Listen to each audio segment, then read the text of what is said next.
Hey everybody, hope you're having a fabulous day. Gary Glass here, wishing everybody out there in the social media world a fabulous day.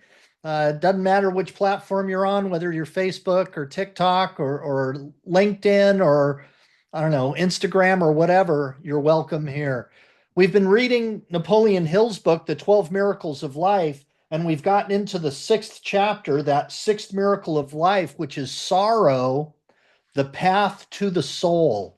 And so this is the second piece of the reading of this chapter, and we'll have one or maybe two more in this chapter, and then we'll be moving on to chapter 7, which is on our unseen guides, which is really interesting. Napoleon Hill used to have invisible counselors, where he would imagine sitting at the table talking about his problems with people like Abraham Lincoln and Napoleon Bonaparte and John Burroughs and all sorts of very highly intelligent, Charles Darwin, very highly intelligent people in their particular fields. And so that's going to be an awesome chapter when we get there. And today we're going to continue with the idea of sorrow. So away we go back into the text. Napoleon Hill writes, "Sorrow may become a mighty power for good when it's transmuted into some sort of constructive action or personal reformation. Sorrow has been known to cure one of the diseases of alcoholism after everything else had failed. And it is a recognized cure for most of the sins of man. Someone has said, when sorrow fails, the devil takes over. In times of sorrow, people throw off all devices of pretense and reveal themselves as they are. For sorrow is an hour for open confession of both the humble and the proud. Without the emotion of sorrow, man would be an animal as ferocious as the wildest tiger, but infinitely more dangerous because of his superior intelligence. In lifting man to the highest plane of intelligence, the Creator wisely refined that intelligence with a capacity for sorrow to ensure man's moderation in the use of his superiority. Sadists and master criminals usually are individuals of great intelligence, but who lack the capacity for sorrow. I guess they can't feel the any sort of sorry for the people that they victimize. A man without the capacity for sorrow is the nearest thing known as a devil in the flesh. If you should feel, or rather, if you should ever feel that your sorrows are greater than you can bear, remember you are at a crossroads in life with four directions from which to choose, one of which may lead you to peace of mind, which you would never have found in any other direction or by any other means. Remember, too, that the person who has never felt the hand of sorrow has never really lived, for sorrow is the master key to the gateway of one's soul, the port of entrance to infinite intelligence. Sorrow is a stopgap, a sort of a safety valve, which protects those who refuse to heed the guidance of their faculty of reason. Sorrow is a tonic to great souls, a bludgeon to the weak and the undisciplined. I graduated in the University of Sorrow at the age of 50. From birth until I reached the age of 50, I had met with about every sort of sorrow one can experience, and somehow I had triumphed over all of these. All my rivers of sorrow had been crossed, except one which proved to be the last and the greatest of them all. This was a new sort of sorrow, against which I had not built a wall of immunity. It involved the most profound and yet the most dangerous of the emotions, the emotion of love. I had wandered into the garden of love by a path which proved to be a labyrinth, over which I found it difficult to backtrack.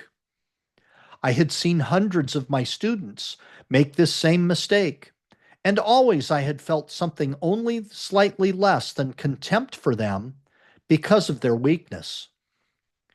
Now the shoe was on the other foot, and it pinched tightly. At long last, I knew at first hand the sorrow of unrequited love. And I knew also that I had to find a way to transmute this experience into some form of constructive action.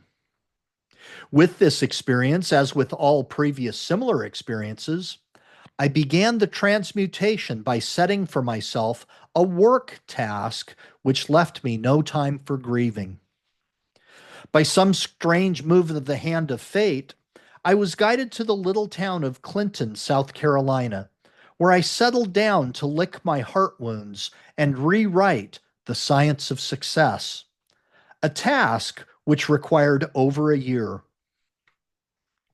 In the apartment where I lived, alone, was an oil painting of a beautiful forest through which flowed a wide river that faded from sight at a sharp bend which changed the river's course.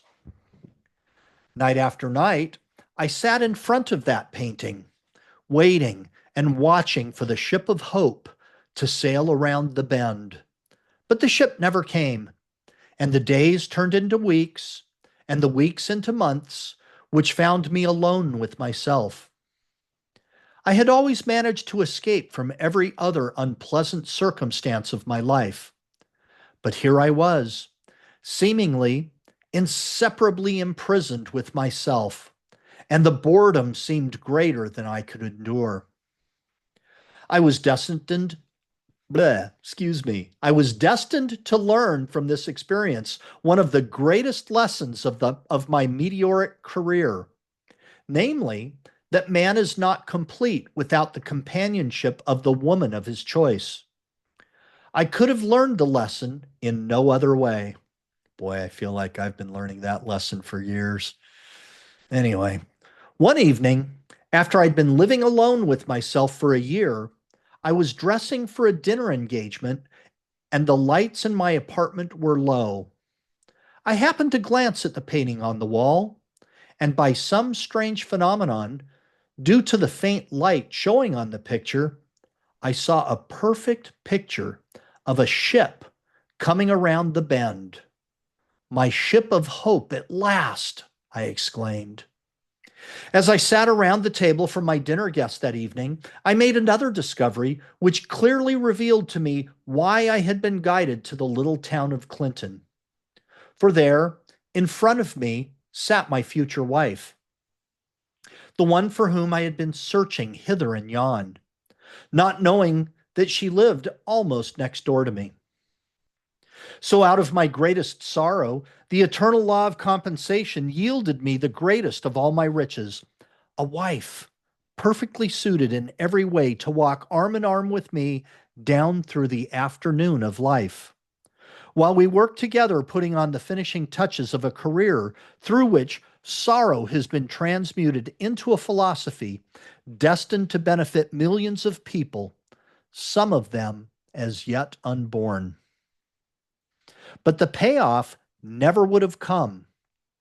The science of success philosophy never would have been organized had I not learned the blessed art of transmuting unpleasant circumstances into constructive action. And there it is again. You got to know what you want, you got to make a plan to go get it, and you got to get into action. You have to move on your goal. You have to move on what you want, on what you're planning. All right. That'll do it for today.